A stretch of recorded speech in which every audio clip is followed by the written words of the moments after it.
Hey everybody! Tonight we're diving into the wild world of international trade. Specifically, we're talking about the USA, Canada, and Mexico. These three amigos share the world's largest free trade zone. Yeah, they buy and sell a ton of stuff to each other, from cars to car parts to avocados. Think of it like this. They're like roommates who constantly borrow each other's stuff, but with billions of dollars involved. For years, things were pretty smooth sailing under NAFTA, the North American Free Trade Agreement. This deal, signed in 1994, was like a treaty saying, hey, let's make it easier to do business together, and it worked.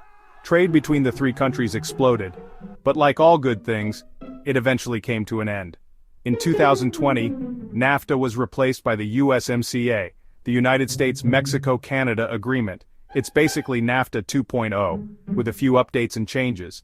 Think of it like getting a new phone, same basic functions, but with a fancier camera and a few extra apps. But this new trade deal didn't erase all the drama. So why the upgrade from NAFTA to USMCA? Well, some people felt NAFTA wasn't so fair, especially for American workers. They argued it led to job losses and hurt American industries. Others said, hold on, NAFTA actually created jobs and made things cheaper. It was a whole thing. The USMCA aimed to address some of these concerns. It included stricter rules for car manufacturing, requiring more parts to be made in North America. It also included stronger labor protections and provisions for digital trade. Basically, they tried to modernize the deal for the 21st century. But even with a new agreement, tensions remained. See, in 2018, the Trump administration decided to slap tariffs on steel and aluminum imports from Canada and Mexico. Their reasoning? National security? Yeah, you heard that right. They claimed importing metal from their closest allies was a threat to America's safety. Now, tariffs are basically taxes on imported goods. They make foreign products more expensive, which is supposed to encourage people to buy domestic.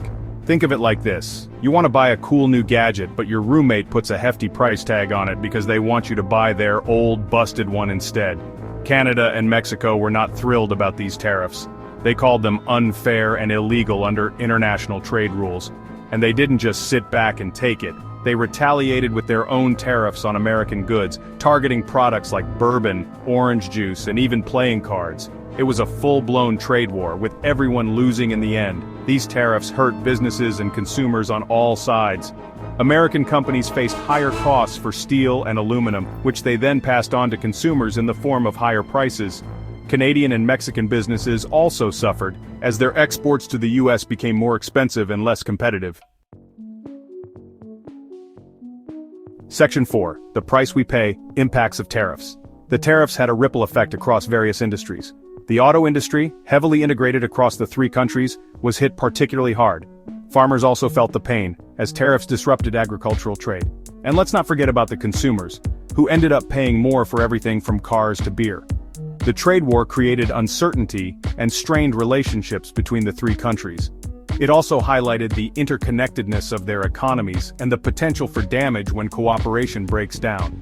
Despite eventually reaching a deal to remove the steel and aluminum tariffs, the episode left its mark.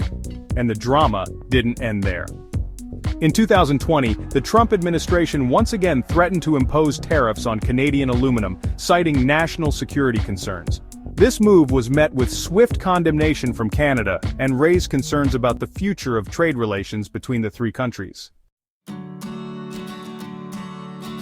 Section 5. The future of trade cooperation or conflict.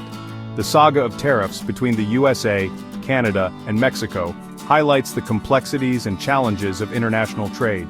It shows how interconnected these economies are, and how actions taken by one country can have significant repercussions on others. While the USMCA provides a framework for trade, the potential for disputes and disagreements remains. The future of trade between these three countries will depend on their ability to find common ground, address concerns fairly, and prioritize cooperation over conflict. It's a delicate balancing act, but one that's crucial for their shared economic prosperity. And that's our show. We'll leave you with this thought. In the game of trade, nobody wins when everyone's playing dirty.